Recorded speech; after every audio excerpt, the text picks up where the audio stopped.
Buenas tardes, ¿cómo están? Ahora no hace frío, así andamos nomás para que vean que tenemos que ponernos, pero está haciendo mucho frío. Qué bueno que está usted en su casa, no ande en la calle, se enfría. Y qué bueno que nos acompañan en Canal 13. Usted que es demócrata como los que estamos en esta mesa y que no tiene Sky, que no tiene cable, esos gachos del cable, ya ve, pues nos bajaron del cable. Pero hay muchos hogares en esta ciudad y a donde llega el alcance de la cobertura del canal, que nos ven cada semana y los saludo con mucho gusto. Quiero presentar a ustedes la mesa, esta que mi productor, que se llama Jacobo Bernardino, y yo hemos designado la mesa de los periodistas. Entonces, he invitado 4 periodistas que ustedes han visto aquí conmigo. Dice el maestro Marín que tenemos, dice el maestro Cervantes que tenemos dividido entre jóvenes y viejitos, y pues yo soy el fiel de la balanza o algo así. Entonces voy a empezar por mi izquierda, dándole la bienvenida a mi paisano y amigo Marco Antonio Hernández. Bienvenido, Marquito. Buenas tardes, Pedro. Buenas tardes al auditorio. ¿Dónde te pueden leer? Sol de San Luis, columna sin reserva, los jueves. Los jueves. Los jueves, si es que Jimmy Chalita no puede decir jueves, dicen jueves, porque son árabes. Saludos si nos estás viendo, Jimmy, aunque te enojes. Y recibo con igual gusto a un hombre que tengo muchos años de conocer, que respeto mucho también, como a mis otros 3 compañeros que están aquí, y que es un hombre de una pluma también rígida, un hombre claro, recto, como los aquí presentes, y que es la segunda ocasión que está con nosotros en esta mesa. Es Fernando Díaz de León Cardona, que no haya confusiones. Muchas gracias por la invitación, Pedro. Un saludo a todo tu auditorio. Bienvenido, Fernando. ¿Dónde te leen? En el Heraldo, en la columna de fondo, y en el portal de Código San Luis. Correcto. Ahí está Fernando Díaz de León Cardona. De igual forma, aquí está el maestro Pedro Cervantes Roque, mi tocayo y amigo, columnista del periódico El Sol de San Luis, que lo pueden leer los sábados en el Solarium. Así es. Así, sí le atiné. Bienvenido, tocayo, gracias por Muchas gracias y un saludo a todo tu auditorio. Gracias, señor. Que es nuestro auditorio, porque ustedes tienen su cartelera. Hay 2 programas que me exige la gente en la calle. Uno es este y el otro luego les digo. Y está aquí pues la catedral del periodismo, presente el chamaco, el hombre más joven de la mesa, que es Gregorio Marín, maestro, que te leen en El Sol de San Luis también. Los lunes, miércoles y viernes, memorándum. Memorándum se llama, recordándum. Es un recado para la posteridad. Muy bien. Memorándum. Qué bueno que estás aquí, muchas gracias por venir, maestro. Gracias a ti por tu invitación y gracias al auditorio, los saludo con respeto. Ya se me hizo crónica la ronquera, Marín, entonces tengo que andar aquí con... Lo que pasa es que abajo traigo un collar de limones como le hacemos en la Huasteca, y para que no se me vea me pongo este babero. ¿Cómo ve, tocayo? Muy bien. No me podrá recomendar en el seguro, usted Sí, que señor. dejó ahí muy buenos amigos. A la hora que usted indique. Sí, Sí, para señor. que no vayan a hacer Una travesura. Pues señores, está de moda el proceso de 2012 y está la olla, Hirviendo. pero la olla de grillos. Tamales. la ola de grillos. Me acuerdo cuando andábamos en la campaña del señor Salinas, a mí me invitó Roberto Madrazo y fui con mucho gusto, que fue una extraordinaria experiencia estar en una campaña presidencial, de aquellas que eran respetables. Y quién sabe qué pasó en un almuerzo. Éramos 8 personas las que andábamos con él, todos éramos delegados federales de alguna dependencia y íbamos comisionados, porque él iba escogiendo por donde iba pasando. Coordinó 9 estados, ¿te acuerdas, Fernando? Del centro del país. Entonces terminamos un almuerzo y me dice Roberto, ¿qué tienes? Digo, no, hombre, es que son regrillos estos cuates. Y me voltea así de la mano y me dice, ¿estás hablando en serio? Pues, ¿qué esperaba? Entonces viene la grilla buena, Marín. ¿Cómo la sientes? Muy bien. Yo cubrí en parte la campaña de Adolfo López Mateos aquí en Guanajuato. En 1938. Yo cubrí la de Díaz Ordaz en Zacatecas y parte aquí. Yo cubrí la de la Madrid en el estado de San Luis Potosí.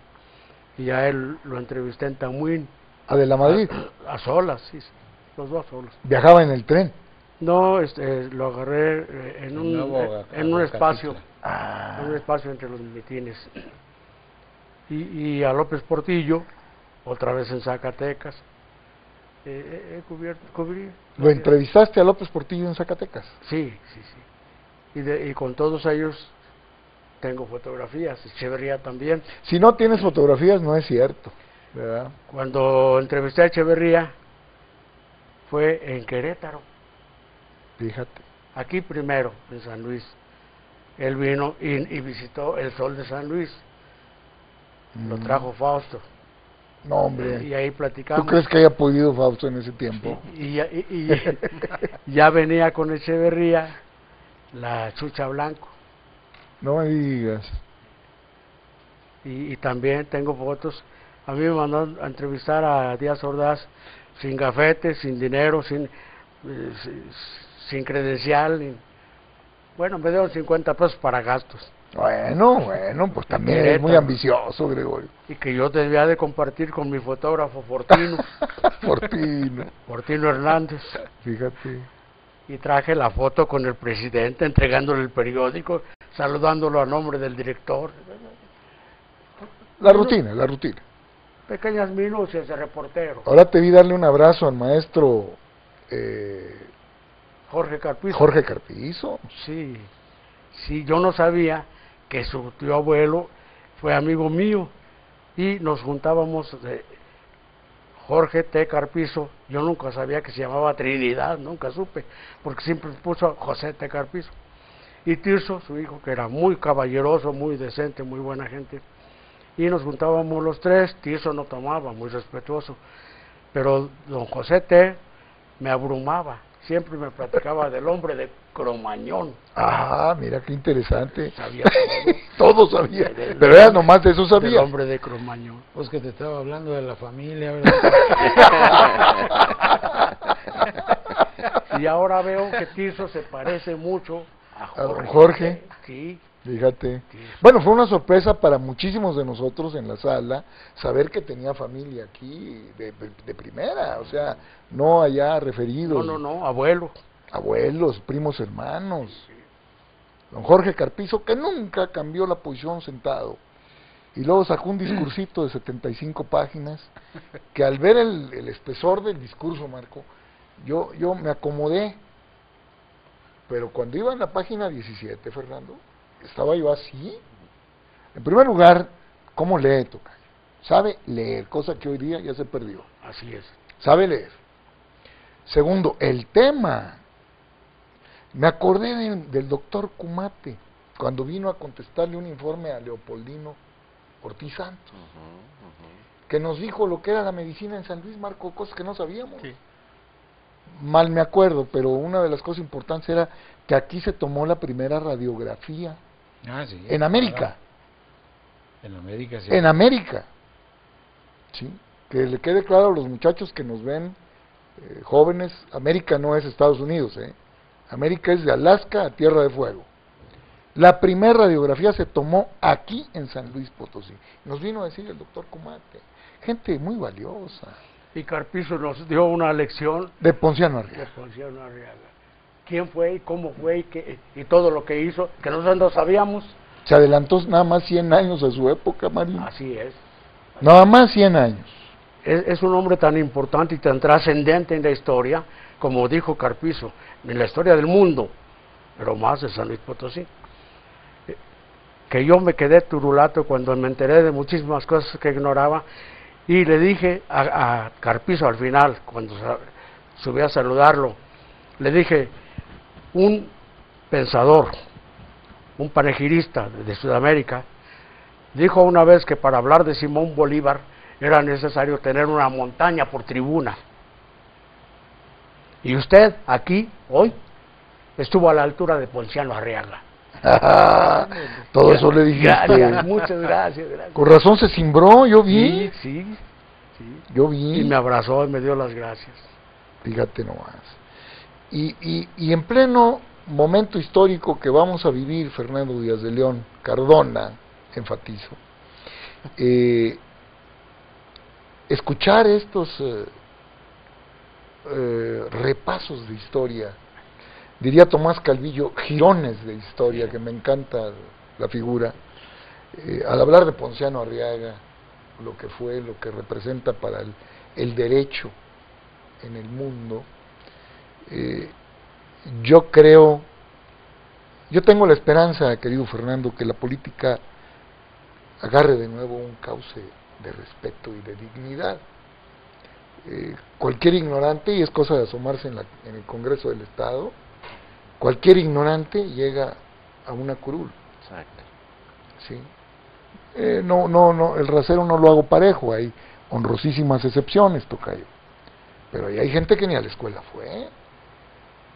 Y nada más, precisamente, escuchándolos leer, Fernando, te das cuenta que no tienen ninguna preparación. Yo creo que la ciudadanía merece respeto y la política del país. ¿Cómo percibes tú el momento que vivimos? Yo creo que lo que menciona Goyo y Pedro sobre el doctor Cumate y el doctor Carpizo habla de hombres de Estado, ¿no? Con una gran cualidad humana e intelectual, ¿no? En este país, bueno, tenemos todos el antecedente de cómo el doctor Cumate viene a revolucionar todo el sector salud, ¿no? Creo que le imprime un proceso de modernización sin precedente, ¿no? Y viene a darle una dimensión social, ¿no? A la medicina en el país. Y bueno, el doctor Carpizo, en los espacios y ámbitos donde se ha desenvuelto, evidentemente que ha mostrado todas sus virtudes, ¿no? Yo comparto totalmente lo que ellos mencionan. Y bueno, y trasladado al escenario político, creo que tienes toda la razón, Pedro. Creo que el ejercicio político lo han prostituido demasiado. No está a la altura de las circunstancias o de las exigencias de un país que exige ya un cambio en la conducta, en la actitud de nuestros políticos. Y bueno, le estamos apostando a que en este escenario electoral nuevo que se aproxima en el 2012, los partidos que vayan a estar participando encuentren vientos de cambio, ¿no? Hacia el interior de sus propios institutos, y que bueno, postulen a candidatos que realmente respondan a las necesidades de una sociedad que cada vez es más demandante, ¿no? En cuanto a tener representantes con formación política, con responsabilidad y sobre todo con una visión y sensibilidad social que responda a lo que la propia sociedad está exigiendo, ¿no? Yo así veo el escenario, independientemente de cuál vaya a ser el desenlace, las características propias de las campañas que bueno, ya nos han adelantado algo, ¿no? Vemos la discusión, el nivel de debate en que han caído algunos de los dirigentes de los partidos, no todavía los candidatos en sí, pero bueno, yo creo que los propios dirigentes nos han dado un apunte de cuál será el nivel de debate que tendremos en el 2012, de diatriba, de insulto, de la descalificación, que no lanzan una buena señal a la población, ¿no? Yo creo que México merece respeto, ¿no? Y creo que este proceso electoral tendrá que tener esa característica, ¿no? De pleno respeto, bueno, pues a una sociedad que está exigiendo políticos serios y responsables. Correcto. Fernando, ¿tú qué contestas si te dicen que México es otro en este momento? Yo creo que ha habido cambios no únicamente sustanciales, Pedro Manuel, creo que han sido vertiginosos los cambios, y creo que esta generación de nosotros hemos tenido la oportunidad no únicamente de observar de cerca, sino incluso en algunos escenarios ser actores o protagonistas de muchos cambios, ¿no? Desde luego, estableciendo los parteaguas que ha tenido el país, como fue en 1968, en las mismas elecciones en 1988, con la transición democrática, la propia llegada en el 2000 de la oposición, la alternancia en el poder, O sea, una serie de circunstancias que se han venido presentando que sí nos marca un camino, una distinción a que vivimos en un país diferente, ¿no? Correcto. Fíjate que para mí es emocionante, y lo digo en todos los lugares, para hablar de una referencia como la del 68, decimos en el siglo pasado.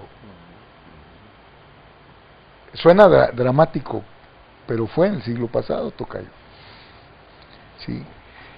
Yo lo que sigo alegando es que para nuestra generación, hablo de la mía, no de la de Marco ni de la de Fernando, hablo de la nuestra,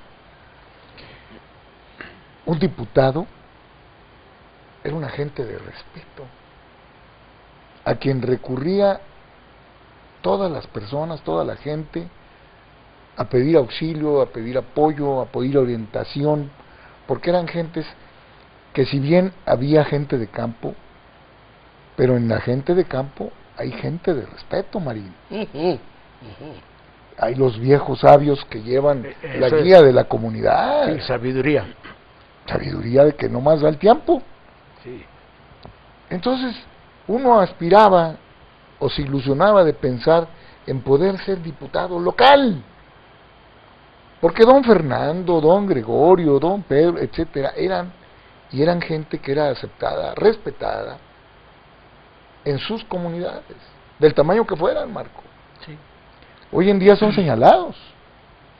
Es más, hay algunos que hasta como que les da pena decir que son diputados o senadores, hay casos, ¿no? Entonces, lo que refiere Fernando del respeto a la ciudadanía, del respeto al pueblo. Esta ciudad, que digan lo que digan los del INEGI, pues ya tiene más de 1,5 millones de habitantes, tocayo. ¿O ando muy equivocado? No, yo creo que anda sobre 1,000,000 y fracción, 1,100,000 más o menos. Sí, ¿verdad?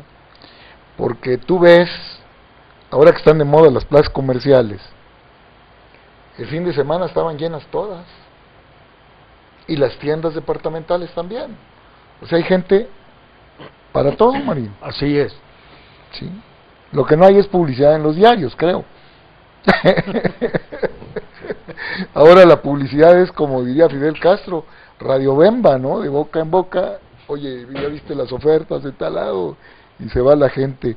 Pero el momento histórico que vivimos, yo creo que lo vamos a poder saborear muy bien nosotros, pero creo que debemos de tener la característica de podérselo comunicar a las otras generaciones nuevas que vienen, y vienen empujando duro, Marco. Sí, así es, Pedro. Yo quería agregar lo siguiente, porque lo platicaba recientemente, que se nos han acabado los referentes en todas las disciplinas de la vida, los políticos, los médicos, los abogados. Yo decía antes, para ser procurador de justicia en el estado de San Luis Potosí, había unos personajazos que llegaban a esos cargos. Para ser secretario general de gobierno, para ser diputado, había personajes que ya uno identificaba. Incluso en el caso de los abogados, la asociación de abogados tenía mucho peso y se le pedía su opinión para cargos importantes, y todas las asociaciones. Pero venimos en esa pérdida de referentes en la sociedad, y no sé qué nos pasó, que no hubo esa renovación, y por eso a la política, en el caso concreto de lo que estamos hablando, saltan muchos personajes desconocidos para nosotros, que a lo mejor los conocen en sus partidos, realizan alguna actividad y por eso están allí, y vemos si salen, y que fulano de tal candidato, y que fulano de tal presidente o senador, y la sociedad está al margen de todo esto, porque todo lo están manejando los partidos. Ellos son los que mueven a su gente, y son a las que llevan al Congreso, y sirven a sus propios intereses de grupos, nada más. Así se nos apareció, por ejemplo, Octavio Pedrosa. Vamos a ir a un corte y regresamos, porque esto promete estar bueno. 814-0505, su opinión nos es importante.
Aquí está, fíjense que siempre en estas mesas se pone mejor fuera del aire la plática, pues. Pero estabas acordándote de un reportero potosino que anduvo en la campaña del licenciado López Portillo. Sí, con el Güero Landeros. Con el Güero Landeros. Sí. Es que permíteme, Gregorio, déjame decirle a la audiencia que estábamos viendo el spot, el promocional de Teletón, del Teletón, y es el Güero Landeros Jr. el que lo dirige, hijo de quien fuera gobernador de Aguascalientes, sí, y que era periodista, era columnista. Sí. Salvador Emilio García Moreno. Era tu compañero. Éramos compañeros, sí, él trabajó en el Sol de San Luis, y él fue discípulo también, como yo, de Juan Muñiz Silva. Juan Muñiz Silva, que yo digo, que era el mejor periodista de San Luis, y él que ya era un señor cuarentón y yo veinteañero, él decía que yo. ¿Y se agarraban? No, lo comentábamos independientemente, aparte, con los compañeros. Yo creí que estabas como Carlos Fuentes y José Luis Cuevas, más o menos, que se echaban flores. Sí. Pero no, él fue mi maestro sin darse cuenta. Y un día que yo le platiqué que él me llevó al periódico, me dijo, eres un niño prodigio. Pero eso es cierto, y no se acordó, nunca se acordó que él me llevó al periódico. ¿Y qué periódico hablamos? El Heraldo. Me lo encontré en la calle porque yo iba a la oficina de Federico Monjarás, y ahí iba Juan Muñiz, iba Chesal, iban los periodistas de aquel tiempo muy buenos. Alfonso Lastres Ramírez era reportero del Heraldo. No me digas. Sí, señor.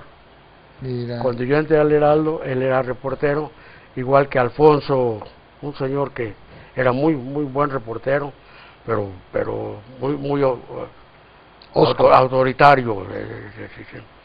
Y el director o jefe de redacción era Juan Sancho Sánchez, un español.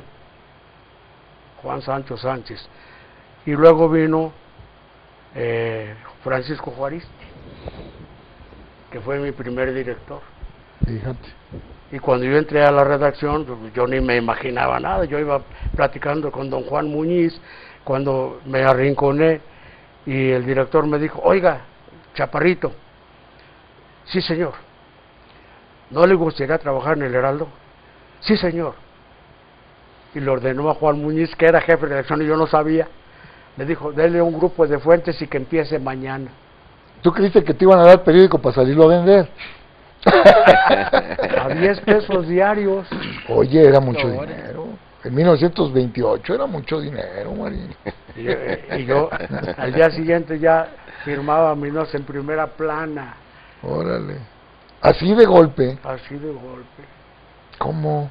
Qué bonito. El señor Muñiz Silva, pues yo no sé qué le dijo de mí, porque yo escribía en un periodiquito semanario. Ah, ya habías hablado y de Muñiz eso. le enseñó el periódico al director, con mi columna firmada, que se llamaba Panorama Potosino.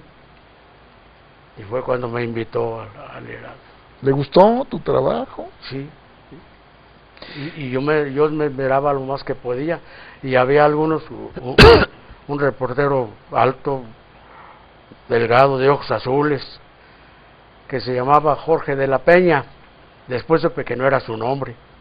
Era artístico el nombre. Venía de Tampico, era buen reportero. Pero como yo le ganaba la información, pues me agarró tirria. Y en cambio el director me decía, así se hace, Chaparrito. Y metía mi nota en lugar de la de él.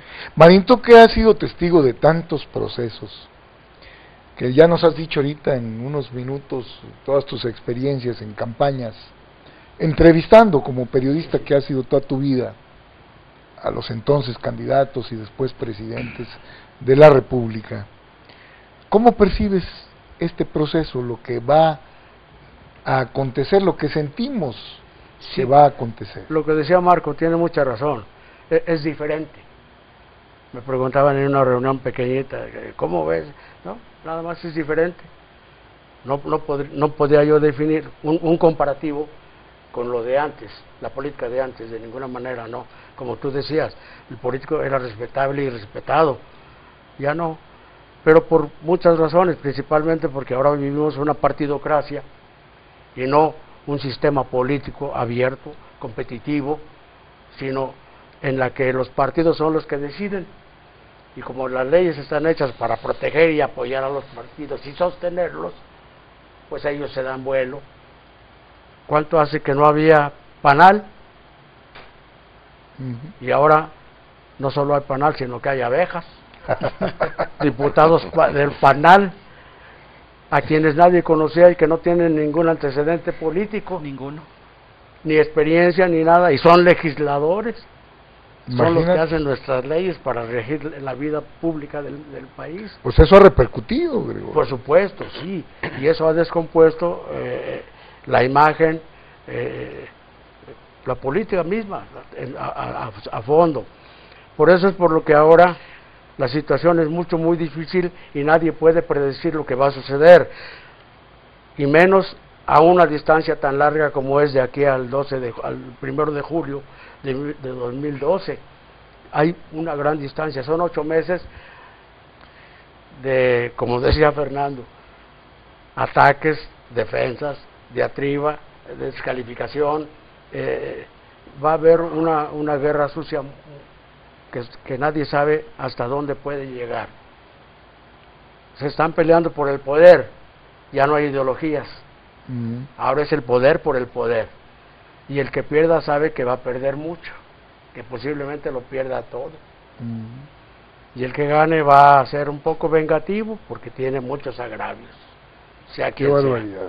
Qué triste, ¿no, Marín? Sí, el panorama. Ese panorama así, Sí. ¿usted qué opina, tocayo? Mira, yo creo que lo que está ocurriendo en México es congruente con todo lo que hemos vivido a lo largo de 200 años de independencia. Hace un momento hablábamos de Ponciano Arriaga y decíamos que él fue un visionario. El visionario es el que acierta. El que falla no puede ser un No visionario. el que ve visiones. Exacto, también.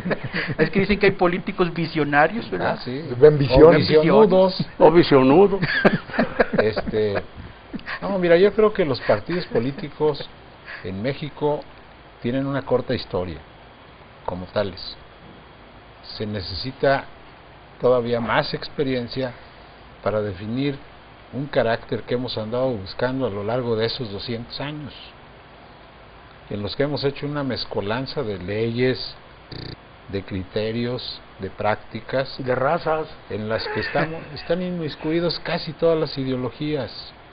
Aquí tenemos derecha, centro, izquierda, muy derecha, y de vez en cuando por ahí un despistado que le da a todo, ¿verdad?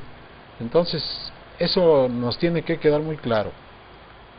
Y decimos que tenemos un sistema democrático.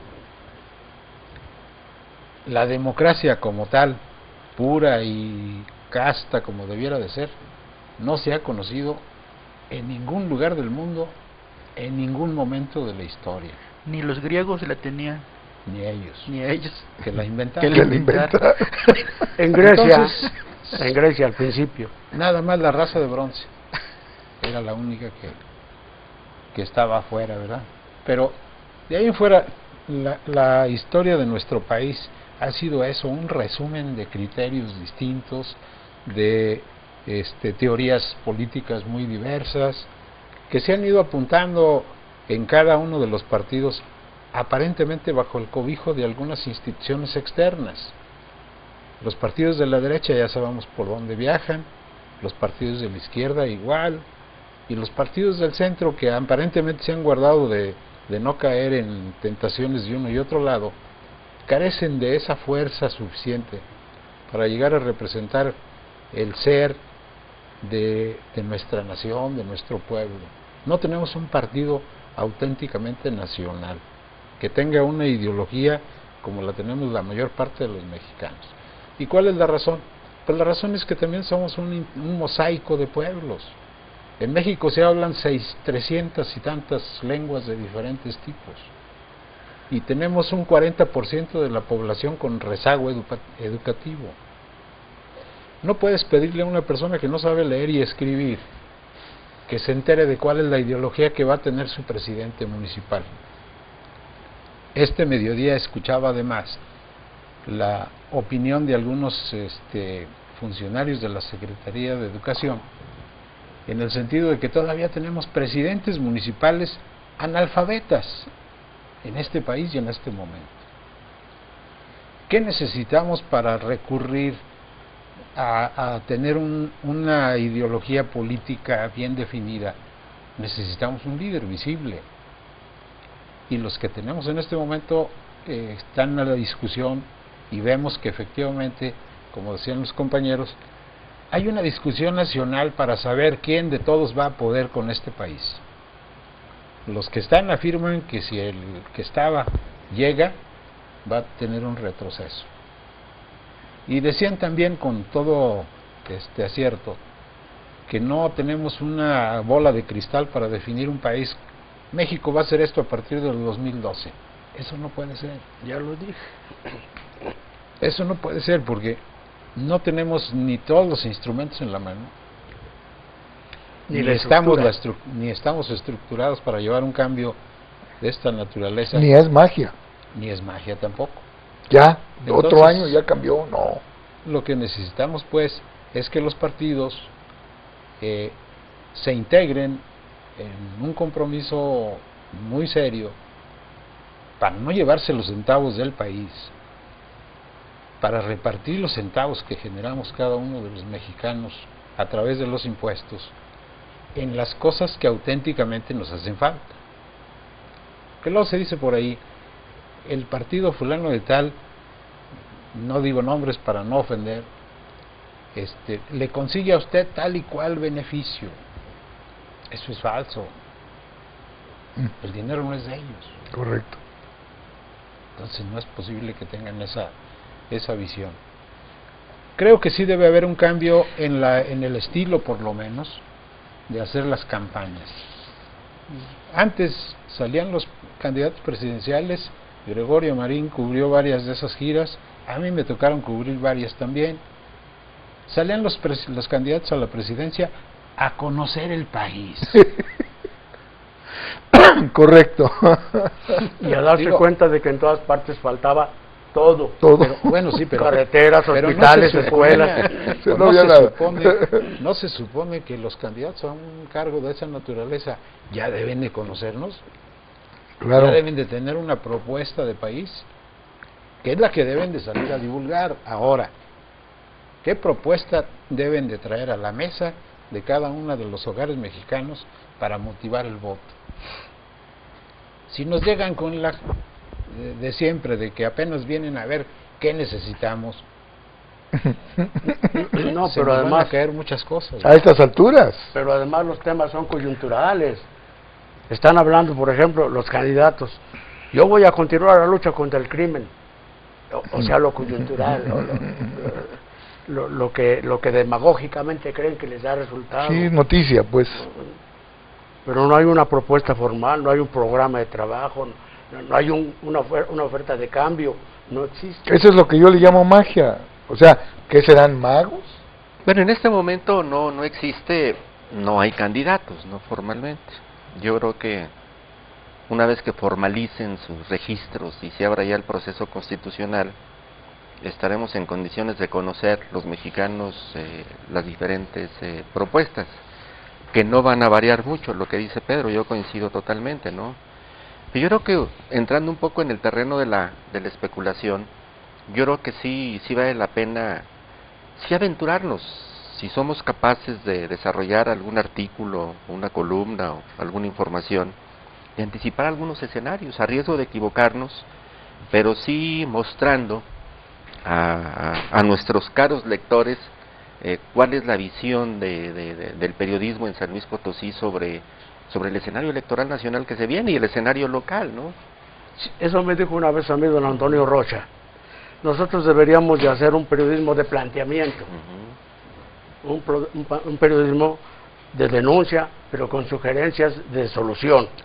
¿No? Y en cambio hacemos un periodismo muy localista y muy centrado en lo que consideramos que son los problemas más importantes de la localidad. Y me dijo, cada generación cree que está viviendo la encrucijada de la historia. Así es. Correcto. Y ese es un gran defecto Claro. de enfoque que nos hace ver también defectuosamente la realidad, nuestra propia realidad.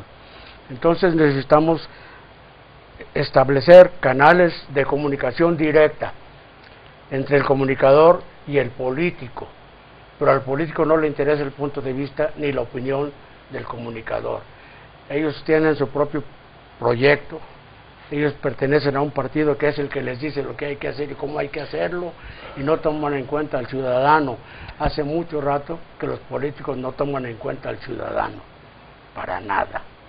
Lo que les importa es su partido, la posición que viene, la que van a buscar para el periodo siguiente, para el ejercicio siguiente, y la lana que van a cobrar ahí. Eso es lo que les importa a ellos, el pueblo no. Aquí, Fernando, de la colonia Lamitos, dice: ¿a cuántos partidos, es una pregunta, vamos a tener que mantener y soportar en las próximas elecciones? Pues la ciudadanía es la que los mantiene. Volvemos. Este es el momento histórico, en realidad, que muchos políticos no se quieren dar cuenta de la conciencia que tiene el pueblo, que saben de qué están hablando. Claro. Son 7 partidos, pero en la realidad, en la práctica, son 2 o 3. Todos los demás son, como acabamos de ver, ayer se firmó una coalición Ajá. con 2 corrientes políticas importantes y con 6 o 7 partidos involucrados. Pero les toca dinero, María. El dinero que nosotros les pagamos, El en este proceso se van a gastar 15.903 millones de pesos en el proceso electoral. ¿Se imaginan cuántos hospitales, escuelas, carreteras, ayuda al campo podía hacerse con esos 15.000 millones de pesos? Qué Aquí hay barbaridad. algo importante que menciona Gregorio de la partidocracia y cómo está el asunto, que el PRI ya repartió las posiciones y dijo: una es para el Partido Verde, el 6º distrito federal. Ahí no va a ir postulado un priista porque el PRI hizo alianza ya con el Partido Verde, y quien va a salir postulado es uno del Partido Verde. Yo, con todo respeto para ese partido y sus militantes, digo: ¿quién es el Partido Verde en San Luis? Yo le pregunté a Manuel Barrera, secretario actual de Ecología y Gestión Ambiental, SEGAM. Dice: no, yo ya no tengo nada que ver con el partido. Les dije: es que se me hace como que tú serás el candidato para la Diputación Federal. Dice: no, yo le he prometido al gobernador estar allí todo el tiempo que sea necesario en la secretaría. Pero son contados, al menos yo no identifico a más gente que 3, 4 que son el Partido Verde en San Luis. Pero siguieron la línea de los González, lo volvieron partido familiar. Exacto. Entonces allí el PRI ya dijo, y esto es una decisión nacional, porque el PRI ya repartió a nivel del país varias posiciones al Partido Verde con el que se alió, porque es donde no ha ganado en los últimos procesos. 17 diputados y 6 senadores ya le entregó, y le va a ayudar a conseguir la gubernatura de Chiapas. Sí. Qué El PRI barbaridad. al PBM. Sí, sí, En el caso del Verde Ecologista, porque Ajá. también hay coalición con el PANAL PANAL. también. con el panal, ¿verdad?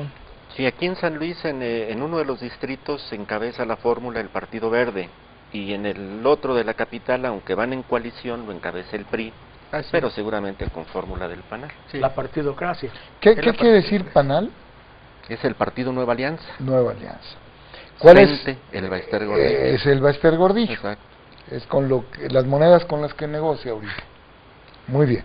Qué romántico. Y el todo, otro es el ¿verdad? Niño Verde. El otro es el Niño Verde, que es lo que te digo, son negocios familiares. Aquí siguieron la misma muestra, ¿no? Y creo que se repite en varios estados.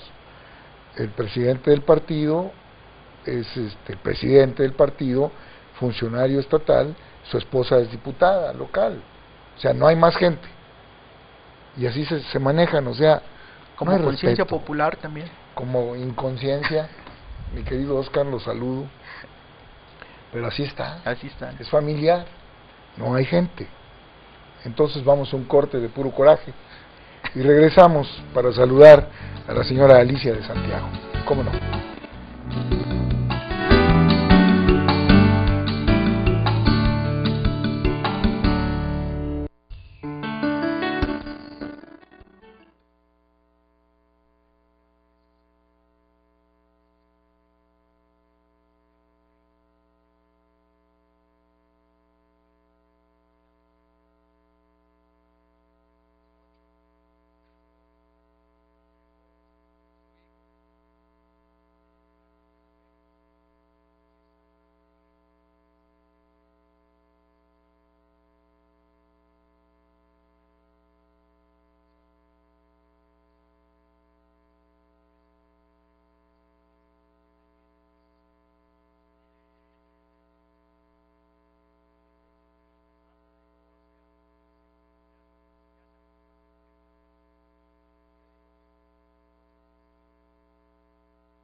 Pues estamos aquí en esta mesa de periodistas. La señora Alicia de Santiago, del poblado de Tequis, diría mi querido Gustavo Puente, de Tequis. Felicitaciones al licenciado de la Fuente, muchísimas gracias, señora, por el panel del día de hoy, así como por la claridad con que están hablando. Enhorabuena. Bueno, estos personajes que me acompañan, querida señora, señoras y señores, siempre han tenido fama de todo menos de que se tapen la boca para hablar. Siempre han dicho lo que sienten, pero no solo eso, queda asentado en autos, lo escriben. Lo escriben Sí, señor. y lo firman. Sí, señor. Qué barbaridad, qué peligroso. Por eso se llama memorándum mi columna, Así porque sea. es para la posteridad. ¡Ole! Pues si las guardas han de ser como 1000 páginas. Sí, ya. Por ahí, mi querido Juan Carlos Zapata, que lo saludo, así es que prendió la tele, me obsequió hace unos años un libro que es un documento que agrupa, contiene todos los editoriales dominicales de Vargas Llosa en el periódico El País. Entonces yo creo que vamos a tener que hacer algo aquí con ustedes de esto, con gente como Claudio García, que lo saludo, él sí nos ve, que se ha preocupado mucho por impulsar Sí. a quien escribe en San Luis Potosí, que ha hecho mucho mejor trabajo que lo que hizo el menso ese que estaba en la Secretaría de Cultura, que no supo en dónde estaba. Era maraquero, como quería. Ah, ¿si era de la guaracha? Sí. ¿Guarachero? Gua- No me digas. Pues es que no tenía idea de en qué andaba. Yo no lo conozco, pero me dijeron Yo que nunca lo he visto en mi vida y ese era su creo trabajo, tocar. que el gobernador confió en un hombre que no estaba preparado para este trabajo. Y lo traicionó porque te defraudan, ¿verdad? Claro. ¿Verdad? Que esa es la expectativa que tenemos ahorita todos, ¿no? Que no nos defrauden los políticos, querido Fernando, que este país no está para experimentos de que vengan a conocer el país, para saber qué necesitamos. Si saben leer, se pueden enterar, Fernando. Fíjate un poco de lo que mencionaba Goyito, o sea, sobre la perspectiva que los políticos tienen sobre los medios, si son o no importantes en sus opiniones, o si pueden o no orientar el rumbo de una decisión en un proceso electoral. Yo creo que habría que revisar con cuidado cómo en el año 2000 los medios de comunicación y en el 2006 jugaron un papel determinante en los procesos electorales, ¿no? Cómo aquella generación de jóvenes en el 2000 que participaron en la propuesta del cambio, se fueron de bruces en una propuesta política que presenta Vicente Fox, y hoy es la generación de los arrepentidos, la generación que no tiene empleo, la generación que ya tiene hijos, la generación que ya no tiene 20 años, tiene 30, tiene un empleo, o está en el desempleo, tiene responsabilidades, y hoy se da cuenta del fracaso de su voto en el año 2000 y en el 2006, ¿no? Por eso yo entraba un poco en el terreno de la especulación. Para nosotros, ¿cuál es finalmente la mejor alternativa en este momento de las tres opciones que se nos están planteando o que se están planteando al país? Por una parte, lo que tú mencionabas, el retorno del PRI al poder representa el viejo partido y la historia de drama y de corrupción de hace muchos años, o la izquierda como una nueva alternativa para el siguiente proceso. No. Hay que ver la realidad con mucho cuidado y con mucha precaución. Cualquier, como tú lo dijiste con mucho tino, cualquier adivinanza, cualquier posición que tratáramos de tomar nosotros mismos ahorita sería mera especulación. No hay fundamento real para que uno pueda decir este es el camino, no, este otro, no hay. Ahorita los políticos están haciendo su juego entre ellos solos y nadie sabe cuáles son los arreglos y las composturas que van a que van a llegar al final de cuentas. Ni ellos mismos lo saben todavía. Los partidos ignoran a dónde van a desembocar esta vez. Y cualquiera que hable ahorita de que fulano puede ser y que la mejor es esta y la peor es la otra, está cayendo nada más en el terreno de especulación y del deseo personal de quién puede ser y quién puede sacar al país de la barranca. Estamos en la orilla del precipicio y muy pocos nos damos cuenta, no solo por lo político, sino por la economía mundial, que está también al borde del precipicio. Y el hecho de que digan que no, que la eurozona, y que no es cierto, es el mundo entero, porque es el sistema monetarista mundial el que está en juego, y ese es el que va a salir del agujero o a arrastrarnos a todos al abismo, a todo el mundo.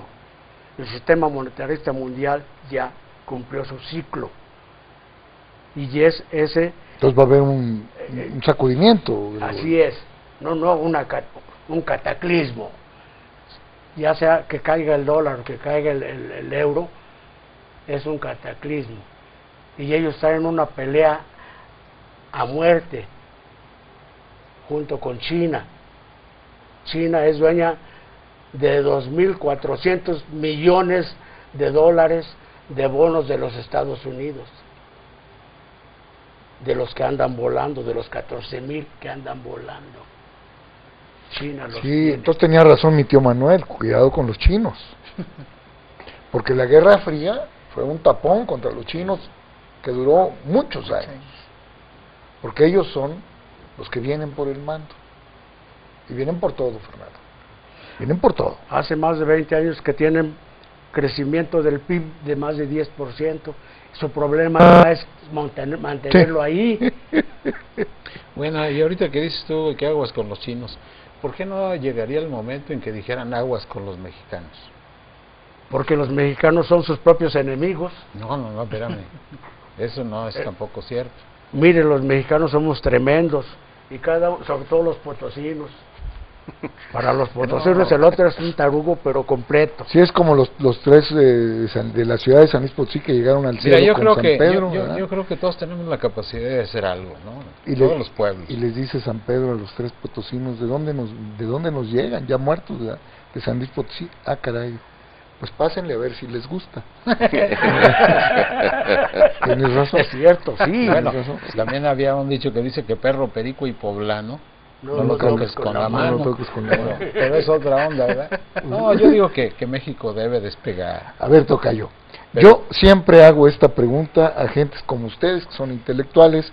Tú que has tenido la gran oportunidad de estar frente a grupos, creo que Fernando también, de alumnos, ¿no? Y tú, Marco, dar clase, convivir con jóvenes, tú también lo has hecho en tu vida. Yo les digo, ¿dónde se quedó México, Fernando? Si aquí tuvimos la primera imprenta de América, aquí en México. Si en la ciudad de San Luis se tomó, como dije hace media hora, la primera radiografía en América. Si nosotros tuvimos la primera universidad de América, ¿dónde se quedó México? Mira, desgraciadamente nos ha tocado en suerte estar a un lado de un país que se desarrolló con criterios distintos al nuestro, con una cultura totalmente distinta a la nuestra. Todos sabemos que hablo de Estados Unidos. Cada vez que México tiene la oportunidad de despegar, los Estados Unidos nos meten la pata y nos caemos. Nos detiene. Y esto no es ninguna novedad. Recientemente se vio que México tenía 70 años de estabilidad, que había avanzado más o menos, pero que ya estábamos a punto de, y nos avientan rápido y furioso. Entonces, ¿qué podemos hacer en esas condiciones? Sí, bueno, un día yo dije... Luego, un presidente de la República que dice que declara, porque lo declaró, declara la guerra al narcotráfico y ahora dice que no es cierto. Cuando es una guerra que no nos toca. Por supuesto, y puro derramamiento de sangre. No nos toca. Pero además que iba a perseguir a quien esté en contra de su estrategia. Pues y que hoy rectifica la presidencia de la República. Pero no es de coyuntura, ¿no? Sí, claro. Grave. Muy grave. Iba a perseguir. No es una guerra nuestra. Mira, el problema es que ya los intelectuales de México, la gente que tiene ciertos conocimientos estadísticos del problema del narcotráfico, sabe perfectamente bien que México no tiene un problema grave en ese terreno. Que no es nuestro, y que Pedro. por eso, pues, no es nuestro el problema. Pero volvemos a evocar, Y es un problema que se viene manejando desde Díaz Ordaz con Johnson. ¿sí? Que alguna vez le dijo Johnson a Díaz Ordaz, México es el trampolín del narcotráfico. Dijo, sí, pero ustedes son la alberca. ¿Cómo ven? Entonces, mientras esta situación persista y nosotros tengamos como vecino a un país como pues lógicamente que vamos a depender de él. El general Díaz tenía toda la razón, pobre México, Pues no, yo no digo que es pobre. tan lejos de Dios y tan cerca de los Estados Unidos. Justo Sierra. Puede ser, pero Porque ahí hubo un tratado que firmaron en los años, se va a acordar Gregorio de haber sido testigo, en los años 40 o algo así, antes de la guerra, que prohibía que en México hiciéramos máquinas automotrices. Ah, cierto. Y otras cosas, no nada más eso. Y cientos de equipos que teníamos que comprarles a ellos. Entonces, ¿cómo prosperamos? Nos quedan 3 minutos, tiempo suficiente para que cada uno de ustedes, por favor, deje en esta mesa y ante la audiencia que nos dispensa con su atención alguna última idea, algún último mensaje. Empiezo con el maestro Gregorio Marín. Por favor.